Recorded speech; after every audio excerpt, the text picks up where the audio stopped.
welcome to the Gig Boss Podcast. I'm your host, Adam Meckler. Today we've got Matt Masurka on the show. Matt is also known as Gigamesh, a wildly successful DJ boasting something crazy like 3.6 million monthly listeners on Spotify, and whose music has been used in commercials, video games, has been played on radio stations around the world. Incredibly, Matt went back to the drawing board, became a coder, and is now co-founder. Is that right? Yep. That's co-founder of Sound.XYZ, a company built using Web3 technology, which I assume means that it's built on the blockchain. We gotta talk about this a little bit. And aims to solve the problem of the fan-to-artist relationship. If you listen to this podcast regularly, you've heard me refer to this phenomenon as the quote-unquote Spotify problem. I'm so pumped that he's here to talk to us about everything he's doing. Please welcome to the podcast, Matt Masurka! Wow, what an intro. Well done. Sounds like you've been doing this well.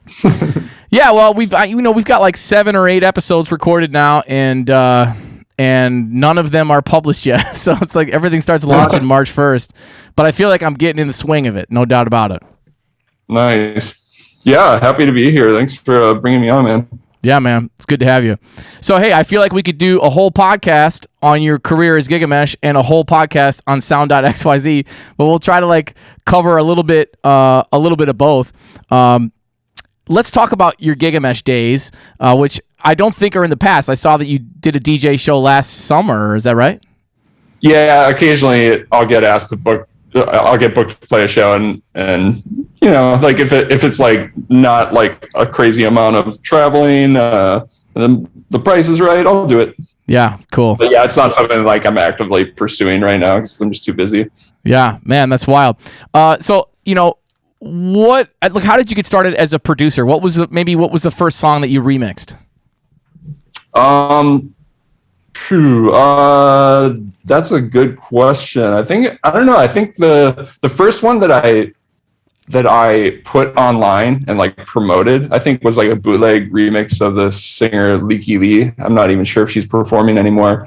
But she had like a couple like indie hits in like the late I don't even know what that time period was called, 2000 to 2010, somewhere in there. Yeah. And from there I like mainly did like bootleg remixes and realized that might be like an entry point to having like a full-time career in the music industry, because like that whole culture, like remix culture, was like getting started around that time. And then I think what basically like made me go full time, it was like a few things, but one of the main ones was I did this remix contest for this artist, Wale, rapper. Yeah. He still performs a lot. And he was managed by this guy, Daniel, I can't remember his last name, but he also managed this newer singer at the time, Mike Posner, who was undiscovered, or at least like, you know, just like touring colleges and stuff. He had a fan base, especially like where he went to school in Illinois, I think, and was getting some traction. I hadn't heard of him, but they were offering me money to do this remix because like he heard my Wale entry. I didn't even win the contest, but he liked it, and he was like, cool. Hey, do you want to remix my other artist? So I think that was like my first paid thing, and one thing led to another after it came out, and I slowly realized that what his manager had done is he had reached out to several producers like myself that were kind of obscure at the time, and then shopped all those remixes to radio to see like which one would bubble to the top. Like a completely, like, I think it's become pretty common now, but I think he was like the first manager to try this. And it worked. Like suddenly my remix was actually one of the other ones was in the Billboard Top 100 as well, which is crazy. But yeah, mine ended up bubbling up to like number 6, and suddenly it was like this pop hit. So that was like kind of like what kickstarted my career in terms of like the pop music direction, but it also like got me sort of like my manager, my agent. I started touring internationally. Wow. Yeah. And then from there it was like, you know, a matter of like figuring out what direction I wanted to go, because my goal wasn't to be like a pop music producer. Sure. I was like still honestly like trying to figure out like what type of music I wanted to work on. It just so happens that I realized early on, oh, I could actually like make a living as a musician if I go the dance music route. And I love dance music. And especially like electronic stuff. I was like very influenced by Daft Punk and like the Chemical Brothers and stuff like that.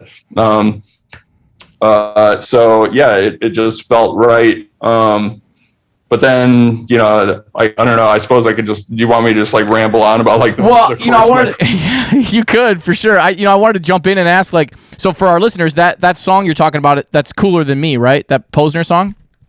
Yeah. Yeah, and so Cooler Than Me, did you do the original mix and a remix? Like, it seems like there's, under your name, there's a Cooler Than Me that has 371 million streams on Spotify, which like kind of makes me giggle. Like that's outrageous. Those are outrageous numbers. And then you have a remix of that same song as well. So did you do both of those? It started with the remix with my name attached to it. And that was like, I don't know, like 4.5 minutes long or something.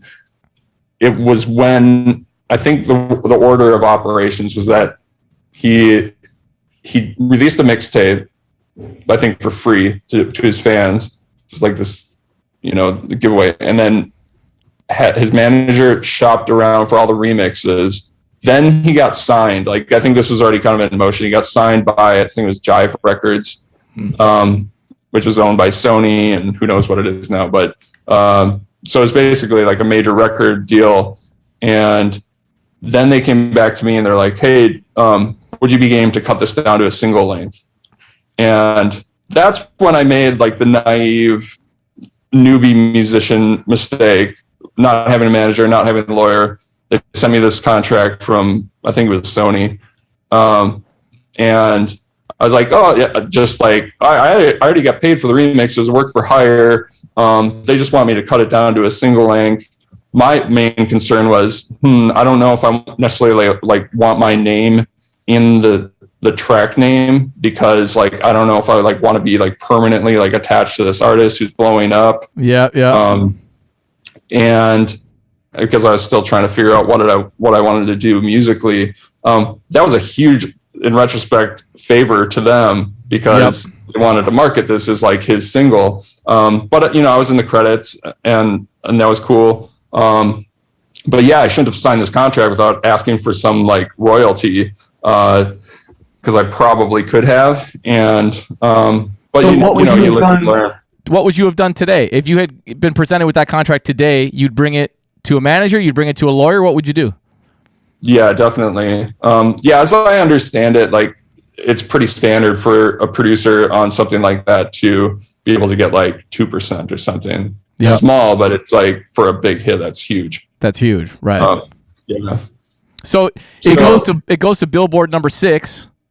Mm-hmm. What's going through your mind? You have a track that's completely exploding, right? This is like everybody's dream. Like, what's going through your mind when the first time you realize that you've got a song that's blowing up?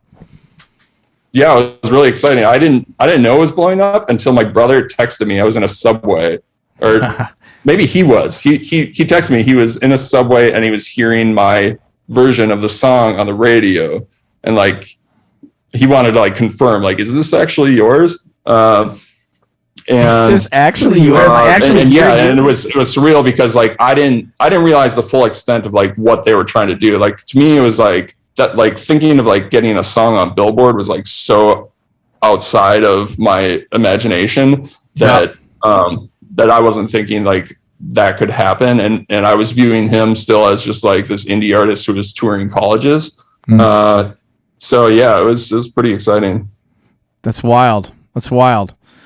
It's it's a good lesson for our listeners who are getting into some working in collaboration or like working with up and coming artists. It's like you never know what a track could do. So protecting yourself in that way, going to a entertainment lawyer, going to somebody that can understand the contract that you've got.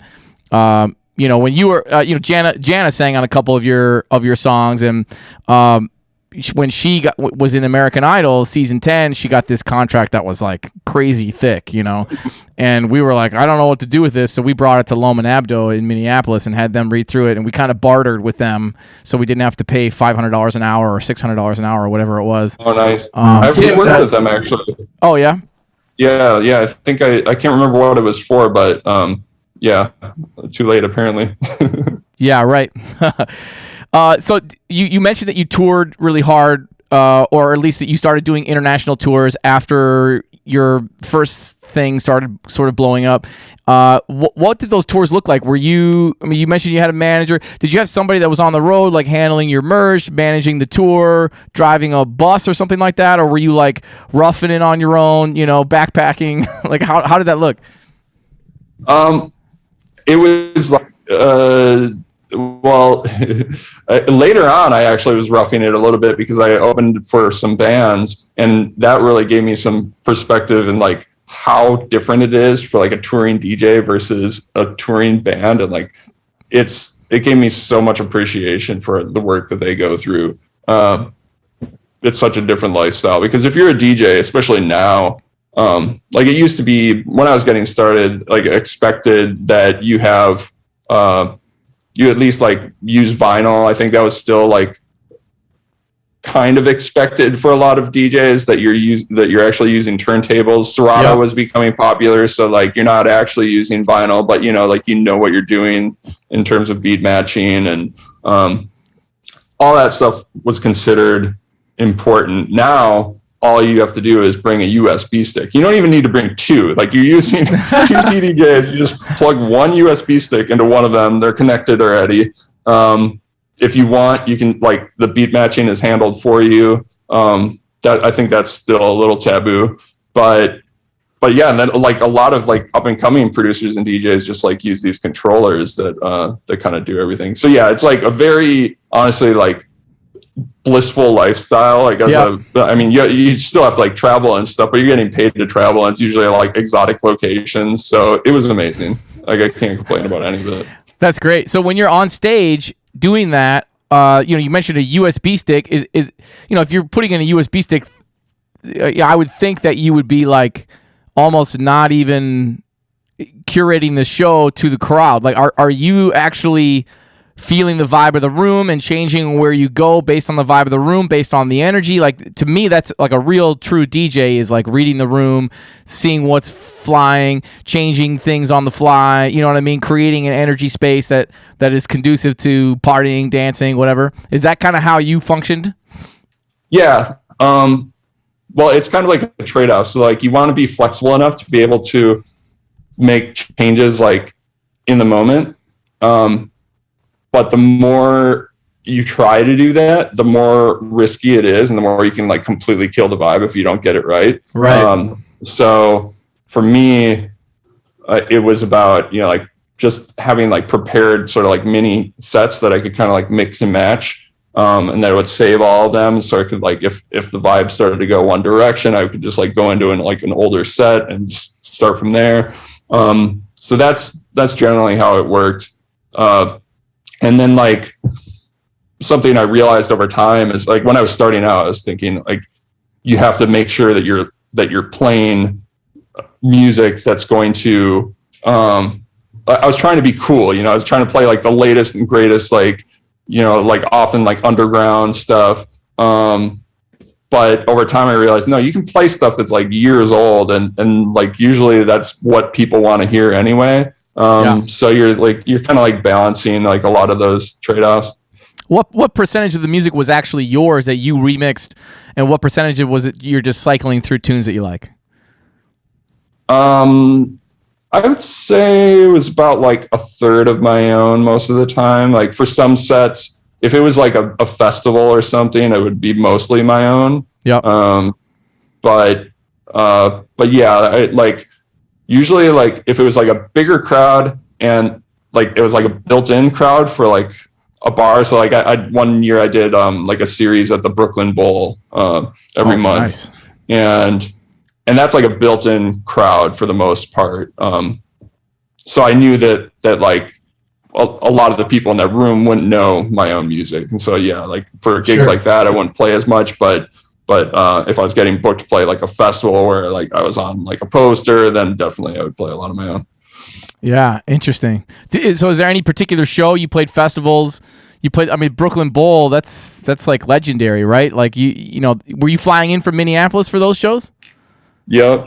So you were never really, you weren't based in New York, you were just flying in. Yep. They just fly me in for the weekend. So is there any particular show that stands out as like an incredible vibe, incredible show, incredible place to play? Yeah, there were many.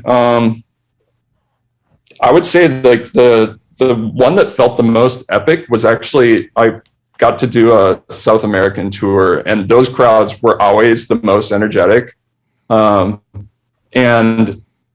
I think like in most cases, like they didn't really know who I was. They might have heard my name, but like that didn't matter at all. They just loved to dance and party. And super late in the morning too. Like I played in Buenos Aires, and it was like this big club, like bigger than most that I had played. And it was like New Year's Eve, like they had a ball drop, and I started my set at like 3 a.m. But it was like, yeah, but they were just raging and the place was completely packed. Wow. Yeah, that was super fun. Man, you know, I was touring around Mexico for a while with Todd Clauser, and we did like 3 or 4 weeks down there, and it was like everywhere we went, the show would start like 2 hours later than it said on the poster. There's a thing where like they don't show up for the time that the show starts, but they'll show up, and once they're there, they're like there, right? And they're like super in. The vibe-wise, it was different than what I had experienced touring around the United States. I mean, it was a really cool vibe. I really enjoyed playing all over Mexico, and having those shows. I mean, it was like we weren't starting at 3 a.m., but it's like we were starting at 11 or midnight and going until 2 or 3. I mean, it was like later than I was used to playing too in the States. Yeah, it amazes me that they're able to get up in the morning and like get there, go back to work at a normal time. Yeah, right. So what about, you were signed to Kitsune in France. Did you do a lot of stuff in France because of that label connection?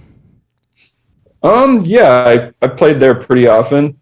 But that was true of like a lot of like my like DJ peers. I don't think like having that association necessarily got me more gigs there. Maybe it did, but but they also had like a presence in Australia. It was like right after I did my first EP with them, I did an Australian tour. Oh, cool.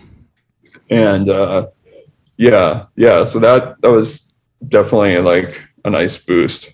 For sure. I've done some touring over there with Youngblood Brass Band, and I always love the vibes in France. You know, it's like they always treat, at least like, you mentioned it being different, being a DJ and being in a band. Like this is like a 10-piece band, like really not roughing it. Like we're in a tour bus and everything, but they have a chef there just to cook meals for the band. Like the venue doesn't even give food to the people. It's like it's not that kitchen only exists to cook for the bands that come to play in the venues. It's like that's true of France, a little bit lesser, but also true in Germany. But the other places we visited, it's like the UK is a lot like the United States. It's like they'll charge you for your bottles of water, in the green room. Yeah, Spain is like that too, if I remember right. Like, yeah, it's all about like treating the performer as almost as like royalty. Yeah, which I love. I mean, it's such a great feeling, and it's something like for me as a trumpet player, it's like you don't get to feel like that very often. So you're like in a band that's like horn heavy, you're like, all right, I'm the rock star tonight. This is fun. Yeah, and cool. It's interesting how like that varies. I don't know if you've noticed this, but it varies around the United States as well. Like on the East Coast, it's very cold. You're just treated like anyone else. Especially New York. I think it's because it's just like so expensive to like pick somebody up from the airport. Yeah. But in like San Francisco and the West Coast in general, I got more of like the European vibe where like they really want to treat you right. Yeah, cool, interesting. That's great. I don't know that I really noticed that much of a difference. I mean, when Youngblood's touring in the United States, it's really it's like 2 15-passenger vans and like sleeping on floors sometimes. It's like a lot less glamorous than touring in Europe. Touring in Europe is like if we could do 6 weeks, it's like we can really make a good amount of money with a 10-piece band. But yeah, in the States, it was like a whole nother animal to try and continue to keep our fan base up in the United States. It's like, why don't we just tour in Europe all the time? We have these conversations plenty of times where we're like, why don't we just do that all the time instead of doing the United States? So does Youngbloods have more traction overseas in general? Oh yeah, big time. Yeah, a huge fan base. Really loyal, dedicated. I mean, huge is relative, I guess. For the kind of music, but really dedicated, loyal fan base that when we sell out shows at huge venues all over Europe, played big festivals, played Montreal Jazz Fest. It's like United States. There's an audience, and depending on the city you go to, you may sell out like a 800 cap room or something in the States. But in France, we're playing like 3,000 cap rooms that are sold out and stuff. You know what I mean? Or like just crazy. We played this tiny little town in France where I was like, there's not even anybody in this town, and it's like people came from all the towns around to this big warehouse, just completely filled this warehouse. That's so cool. Yeah, it's very, very cool vibes. I wanted to ask you anyway about your work with Kitsune a little bit. Jana, my wife, for the people listening, is Jana Nyberg, and she was featured on All My Life and another one. Oh, geez, I didn't write it down. Yeah, Don't Stop. And All My Life was used in Saints Row 4, right? The video game, the really popular video game. And Don't Stop was used in like smart car commercials and stuff like that. How did that stuff come to be in terms of like your music being used in a video game? We had people texting us like, "I love Saints Row 4. Is that Jana singing?" And I want to know, is that the label handling all that? Did you have some hand in licensing? Do you have any experience with licensing your music?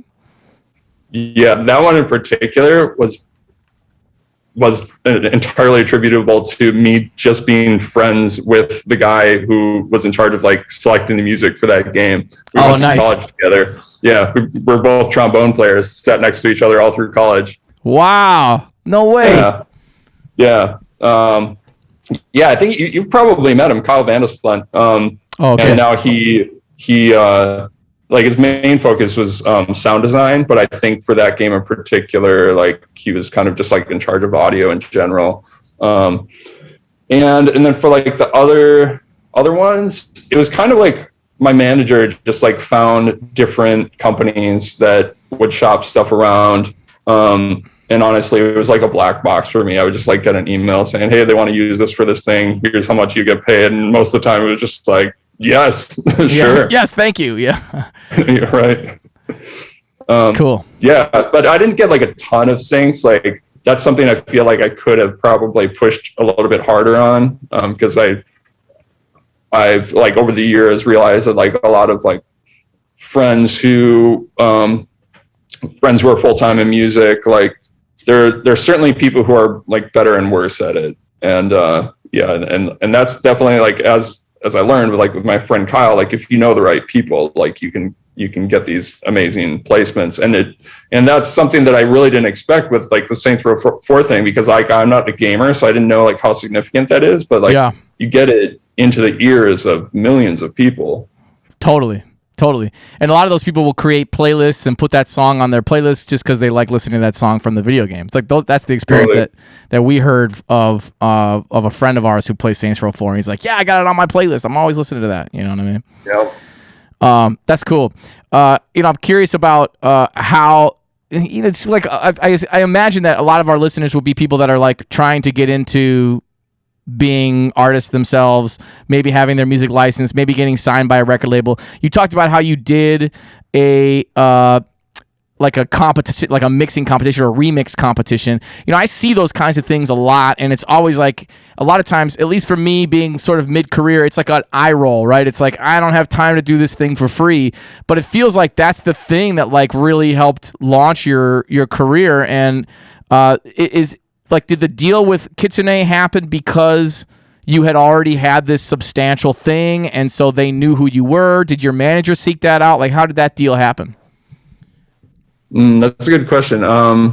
I am not really sure exactly what triggered it, but I remember when they did want to do an EP with me, like they moved really quickly. And then subsequently, like I learned that like that usually was not the case for them and a lot of boutique labels like them. So yeah, there was, I'm guessing like the Mike Posner tune probably had something to do with it. But I mean, like they're like more of like an underground, like indie label. So it likely was like a combination of that. And I probably had some stuff that had like popped on Hype Machine. So that was probably another reason. What is Hype Machine? Okay. So Hype Machine is still around, I think. But it was like the best website for my career, that plus SoundCloud, and they kind of like worked in tandem. Yeah. And this kind of like gets us a little bit into the Web3 stuff, because I feel like Hype Machine was sort of like a precursor in a way to some of the things that are happening now. But the way it worked is there are all these music blogs. This is like pre-Spotify days, and musicians had websites and MySpace pages, but the way that their music was distributed, especially if you're like an indie musician, was the music blogs. And so people would post usually like a SoundCloud link for every song in their blog, and then and they were all hooked up to RSS feeds that Hype Machine would aggregate. And so like it would collect all that data and like figure out, it would basically like create a leaderboard. So it's almost like an indie Billboard chart. Yeah, it was updated every few days. And I think you could up and down vote as well. I'm not sure about that exactly. You could certainly like heart track, so that probably like also affected the leaderboard in some ways. But yeah, I had several songs that made it, I think, to number one on that. And yeah, that definitely like fueled a lot of my bookings for several years. Wow. Yeah, so talking about SoundCloud being a platform, this is sort of Web 2, right? Where like you have a platform that allows you to do your thing, but it's not like you're, and the whole reason people are there is because you're putting content on the site, Instagram, Twitter. I mean, it's like the whole reason people are there is because people are putting their content on the site, but those people are not reaping any of the financial benefits of the content creation, right? That's Web 2. Right. So getting into Web 3, I see the value in it. I want to ask first, there are so many artists who would kill to be where you were as Gigamesh when you made your transition. Why move to coding? Why learn to code? Why move to why change career lanes when things are going so well?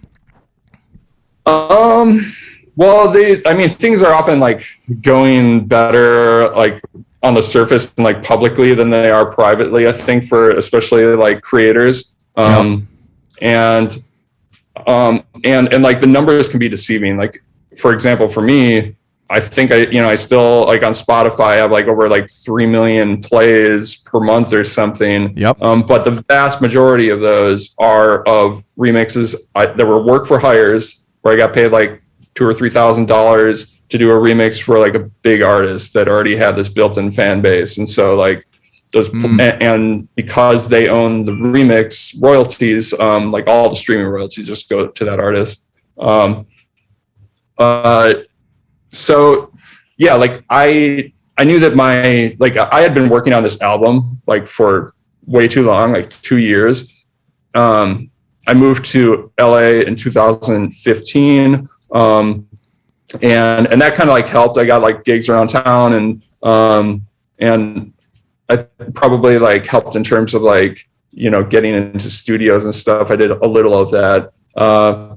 But I could feel my career was like plateauing. And I remember there was like one comment that really sticks in my memory where I got played. Don't read the comments.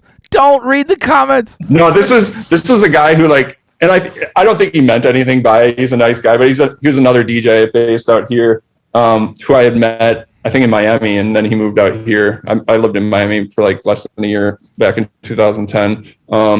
And we both were booked to play on this like boat tour, like off the coast. And And like, I was like, oh, hey man, how are you doing? He's like, hey, what's up? What have you been up to? You really fell off, didn't you? Oh man. Yeah. My heart was just like, but yeah, that was kind of like the first sign, like, oh shit, like, you know, I'm not putting out as much music as I should to like really keep this thing rolling. Yeah. And I was still working on my album. I released that. It didn't do as well as I expected. And I put a lot of money into it too to promote it. So yeah, like, and I had always thought about programming as like something that I wanted to learn eventually. I was just really interested in tech, and more than that, I was interested in something where I could have like a bigger, more like pragmatic impact on the world, rather than, I mean, like, as a musician, you can have, and this is something I like gained an appreciation of over time. At the time, I don't think I really appreciated like how much that you are like creating value for people. Like you're, I always like, I think part of the reason why I had a lot of writer's block is like, I felt like making music, especially dance music, was just like some like self-indulgent thing. And then I was always like thinking, oh man, I'm just doing this for money. Like, you know, all these things are like swirling through my head. And I was getting more and more concerned about like big problems in the world. Like, like all the shit with social media and how that affects, you know, everyone's psychology and like partisanship. And I mean, I had like fully dove into like partisan politics, in some ways good. Like I was campaigning for Bernie and knocking on doors and stuff, but it was like, it was consuming way too much of my time and attention. And then like years later, I've realized like, I think why that was is that, like the social media algorithms have just like put me into like these echo chambers and made me really like kind of like emotionally like trigger at all times. Totally. That's what it's built to do, right? I mean, that's what it's built to do. It's built to show us the stuff that's going to make us fiery and make us comment and make us stare at the screen for longer and then look at the next ad that scrolls by in our feed. Yep. And then as a creator, like you're competing for everyone's attention. So like you're part of it. And then so like when Facebook turned on their monetization and now you had to pay to get your whatever you posted in front of the eyes of your fans, I think that was kind of like a turning point. That was like, I don't know, probably 2014 or so. And so yeah, like I kind of like thought maybe I could keep this going. I'm pretty confident that if I like put my whole heart and soul into it, I probably could have like made some kind of like move that would have reinvigorated my career in some way. You know, I wanted to ask too, was it really writer's block, or was it more like you're in this you're a perfectionist and you want it to sound perfect, or like it was both. It was like like perfectionism, not collaborating with enough musicians. I think that really helps like get the creative juices flowing. Like I was like too much of a control freak. But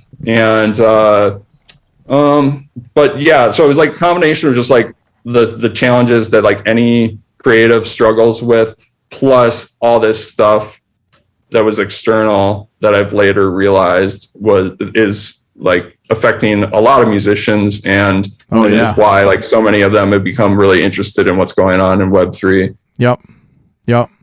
So yeah, I had like invested in Bitcoin in like 2013. I thought it was interesting, but by 2017, I really started to dive in because I learned about Ethereum. I learned about like the differences between the two. Learned about what smart contracts are. Mm-hmm. So by the end of that year, I was thinking, well, if I learned how to code, like I could maybe work my way into whatever this is and have a greater impact on possibly the music industry, but at least like some part of society, because like all the people that I had been following in the space, I found to be really intelligent, really inspiring, and kind of like speaking my language. So yeah, that's what pulled me toward it. Cool. So on that note, could you give us Sound.XYZ? Could you give us like a elevator pitch? Like, why should fans and artists be considering jumping on your platform? Sure. Is it ready? So, is it done? Is it ready? Yeah, I mean, like we launched on Ethereum mainnet in November. So far, I think we have about 55 musicians. And the way that we describe it is that we're building Web3 tools for artists. And the first tool is what we're calling listening parties, where an artist can upload some music and artwork, package it into an NFT. I'm sure everyone listening has heard of those by now, and some people's eyes are probably rolling. Yeah, the gateway to crypto for so many people, but also very divisive. Yes, I'd like to talk about that a little bit, but let's keep going on what you guys are doing. Yeah, sure. So yeah, like you can sell this thing to your biggest supporters, and then if you buy it as a fan, you can like leave a supportive comment like you would on like SoundCloud. But that's just sort of like version 1. And part of Web3 is like listening to users, right? And then kind of building what the users want to do. Exactly. It's about community, right? That's definitely our approach. Like we're just like constantly getting feedback. We have like Discord with all our buyers and anyone else. Like a lot of artists are interested. But right now we're trying to like pace things so that we don't want to like sacrifice like user experience, and our team and our infrastructure just isn't big enough to like scale up super fast yet. So we're just focused on improving the product and like launching features that people are interested in. Like the thing that we're about to unleash right now is something I've been leading over the past few weeks, which is like letting artists do what they're already used to doing, like in like regular music distribution, which is to split their royalties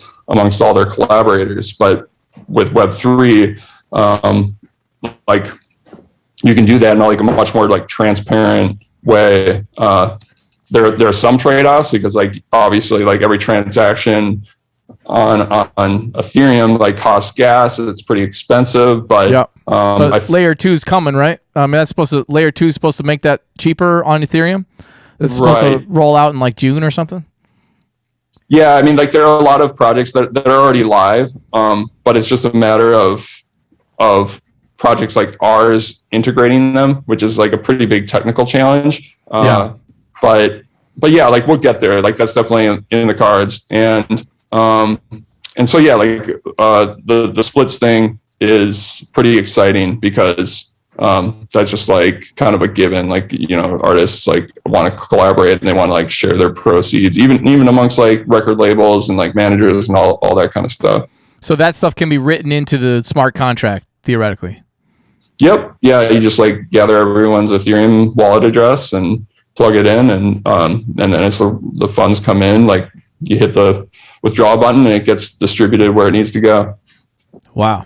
So could you, for listeners who are new to blockchain talk, crypto talk, could you talk a little bit about what a smart contract actually is? Maybe, so you're built on the Ethereum blockchain, is that right? Mm-hmm. So maybe a little bit of like what the blockchain is and what smart contracts are. Sure. So I mean, what the blockchain is, how do I do this without going too deep, because my habit is like to start rambling.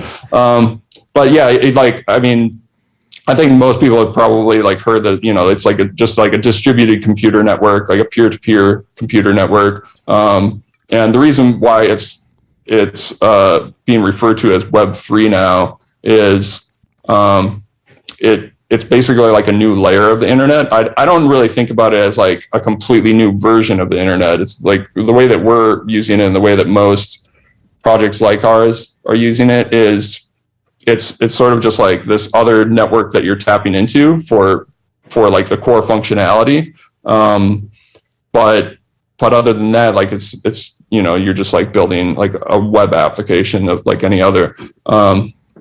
And so like a smart contract is what enables like the programmable like money transfer part of it. So in our case, when an artist gets like right now, like we have like a sort of like a selection process. Like it's kind of like a gated thing, but once they're like whitelisted to deploy their contract, they can deploy their own artist contract, which basically like serves as the catalog that they're going to have on Sound for the end of time. And from that, they can create an unlimited number of NFT editions, and each edition is, you can almost think of it as like a limited edition, like vinyl pressing, but it's digital. And so they schedule the time that they want the sale to start.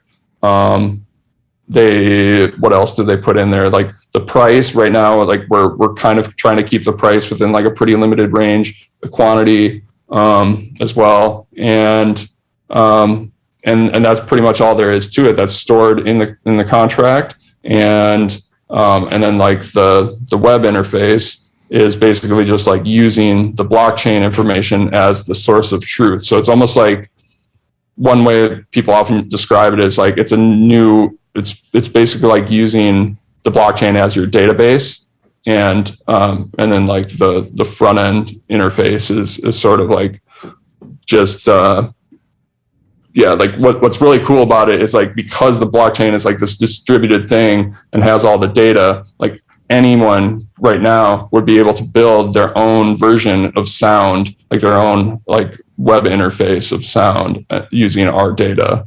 And so that's kind of the direction that we want to go long term, is to make like the contract is like the protocol, and the web interface is just like one of potentially many different experiences that people can build around it. Wow. Cool. So one of my understandings is like, and I've said this on the podcast before, that like when you mint an NFT, you can build into the smart contract that when whatever you mint is resold, that you also get a percentage of that sale. Is that how people are structuring things on Sound right now? Do you see that where like, I know it says on Sound that that like if you are the owner, if you are the buyer of the NFT, you can make a comment on it, but if you sell it, then your comment gets removed, right? And then somebody else can make like a comment on it that now owns it. Are people writing into those smart contracts that they're getting a percentage of sales in the future? Yeah, right now we have it hard coded so that every secondary sale has a 10% royalty. Okay. That is adjustable. But like, so for some of these parameters, we're basically like trying to like make it as easy as possible for artists and not like give them too many things that they have to decide on. Right. At least in the near term. To me, like that's the big game changer to me, because in the past you sell a CD, right? Like you're not going to get paid again if somebody drops it off at some store and then it gets resold or something. You're not getting, if you're an artist and you've painted an amazing painting and it sells for $300 and then you become a famous artist and it sells for $3 million, you get zero of the $3 million, right? So this, totally. To me, like this is the big game changer between what we have now and what we could have or are starting to build in the future.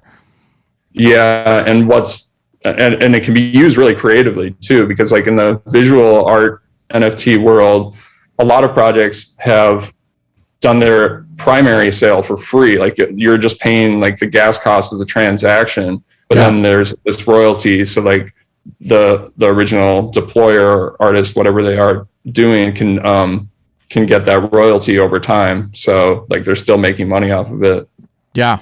So let's talk a little bit about gas costs. Let's talk about a little bit about, and I know you're not like the spokesperson for Web3, but I want to address some of these issues. I know that I have friends probably listening to this that, like you said, big eye roll, you crypto bro, Meckler.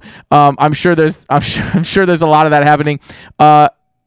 NFTs, blockchain technology. Is there anything you can say to folks who fear, for instance, that crypto energy is inefficient or that there's a lot of fraud happening in the space? What could you say to things like that? Yeah, I would say like on the fraud side, and this has been true of like every like technological movement since the beginning of time. Like whenever there's some like exciting new technology, a bunch of people with like like bright ideas who like might not know what they're doing, like start projects. And so it's not like there's a spectrum between like people who are just incompetent and then like people who are actually trying to rip you off. Yeah. But then that's the stuff that gets the most attention because it's just like, it's it's newsworthy, I guess. But that is something that you have to own, right? It's something that the space has to own. The space has to go, yeah, that is a problem, but look at sound, but look at these other companies that are really trying to do it right, that are trying to do things right by the artist, right by the fan base, and maybe there's a collective movement to sort of to deplatform these fraudulent. Yeah, exactly. Yeah, it's difficult because like the people who are working on the more legitimate, interesting stuff, they tend to not be like big self-promoters. And so they don't get as much attention. But yeah, like I think that is starting to change though. There's certainly like within like traditional media, they're taking, despite like, like all the fraud and like ridiculous speculation and stuff, I think most people do realize that it's like interesting technology. It's here to stay. Yeah. But like, as far as like energy concerns go, like that's like the biggest problem I have with it personally, because, and it's something I kind of like struggle with because, it is extremely like computationally intensive, energy intensive. So yeah, it's like, as somebody concerned about climate change, it bothers me. The way I justify it is in Ethereum, it's moving. It's been like on the roadmap for years. So like, hopefully this is going to be the year that it finally happens. But it's going to be moving from what's called proof of stake to proof of work to proof of stake, which is like way more energy efficient. Yeah, and that's what's rolling out. Apparently, that's what's rolling out in June, I think, or June or July. That's what I've been hearing. I listen to the Bankless podcast regularly. Oh, nice. That's one of the things that they've been talking about. And they had Vitalik on the show, who invented Ethereum, right? And like has the roadmap for what they're trying to do moving forward. Yeah, I've learned to like be skeptical of like any dates though, because for example, like I talked to Vitalik like back in like February or March of last year, and I asked him like, when do you think the merge is going to happen? And he said probably before the end of the year. Yeah. Now it's summer of 2020, but yeah, it sounds like they've been testing it, like things are going well, so I don't see any reason why it would get delayed any longer. So that's going to cost less energy. Yeah, it'll be that, but that's like the only benefit as far as I know in the near term is it'll just make the network like 1% as like energy intensive, but the scaling issues, that's kind of independent to that. That's kind of like the stuff that comes a little bit later. Yeah. But like that's so like they're like independent tracks. Like, so one of the projects I worked for was called Optimism last year. They are working on what's called an optimistic rollup. So that's the layer 2 thing that you were referring to. Yeah, those are almost like they're like they're like what they sound like. They're a network that's sort of like built on top of mainnet Ethereum and kind of inherit its security properties. Right. And so the big brains like Vitalik are saying that that's kind of like the biggest hope that we have for making the transactions cheaper and faster over the next few years. Whereas like the sort of like the mainnet upgrades, like that's much more long-term. That'll help with scaling as well, but we can like move faster using sort of like these alternative solutions that have like different trade-offs, but are at least like live and working right now. So yeah, that's pretty exciting. Yeah. Wow. Yeah. I just saw the ARK analysts predicted Ethereum going to 180,000 per ETH within 10, within 10, 15 years, and $1 million per Bitcoin within 10, 15 years. I mean, that's wild. It seems like we're very much still in the infancy of this technology, and to me, that's something that screams like, hey, there's gonna be progress when it comes to the environmental impact of what this is. It's like I've even read of companies that are trying to become energy neutral in some way, like they're making strides towards that. Have you heard of anything like that? People really trying to make green solutions for this? Yeah, you have to be a little bit skeptical though, because it's very easy to start a new blockchain and say, hey, we're energy efficient when you don't have a lot of users. And I think that's a lot of what has been going on, because Ethereum is so expensive and is still on proof of work. It's easy to sort of attack it that way. But some of these other projects, I think do have some legitimate traction, and there's a lot of reason to believe that. Actually, yeah, I think it was a Bankless episode recently where they were talking about different analogies for how to think about the different networks and how they're all going to be potentially interoperable, and how this all is going to look in the future, and jumping from chain to chain. Tezos and jumping from chain to chain. Yeah.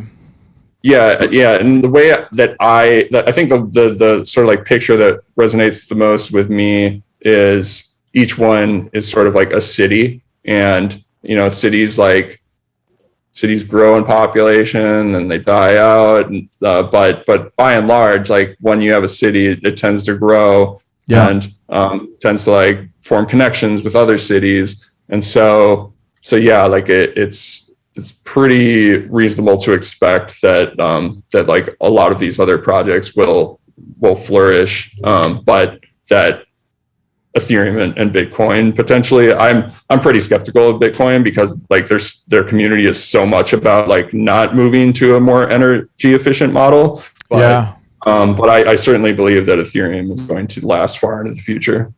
Wow, that's interesting to hear. Skepticism of Bitcoin. There's so many Bitcoin maximalists, people that are Bitcoin and nothing else. Right.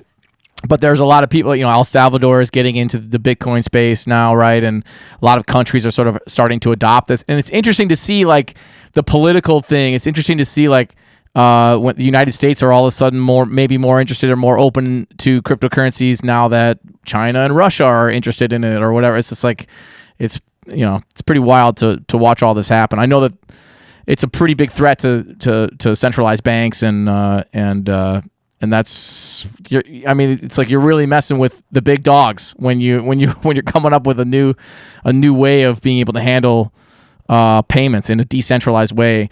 I think that's at once very interesting and at once really promising as well. And I tend to be an optimist surrounding all this stuff, and so I really see the value in it as an artist, especially now. And I've really felt like we're in this middle stage between when we were able to sell physical things and what the internet brought us, which was just hey, stream my music for nothing. So it's I see this period, these last couple decades maybe, as this interim between artists figuring out how to do it right, and here you are, an artist on the ground floor of a company that's really trying to solve this problem. I think that's so cool. For artists that are interested in Sound.XYZ, wanting to get in, are you guys screening artists when they apply? How does that process work, applying as an artist and wanting to mint NFTs? Yeah. I think we might still have an intake form, but to be honest, I almost am reluctant to even direct people to that, because we have such a long list of artists who want to get on it right now that we're basically just telling people you're just gonna have to wait until we are able to scale up so that it's more self-serve. We have an invite system right now, so we have this cohort of Genesis artists. There are about 20 of them. They each got an invite to onboard another artist. So the way it's probably going to play out is we'll increase the number of invites. We'll give invites to like, people who have come later, and eventually we'll probably either give invites or create some kind of like voting mechanism for sound holders, buyers. And then eventually what I'd love to see is if like we can build some sort of like Web3 hype machine where like, even if you're not a buyer or an artist, you can like vote your favorite artist onto the platform and like maybe get some like, some perks of doing that. Wow, so, cool. Yeah. So yeah, that's all like very much like future scope. But yeah, the biggest thing that I could say is like join our Discord, start like hanging out with other musicians, and you'll probably get noticed, and like it'll probably like help get you an invite at some point in the future. Cool, man. I might have to do that myself. I'm quite interested. Hey, thank you so much, man, for taking the time to do this. I really appreciate it. This was so awesome. It was informative.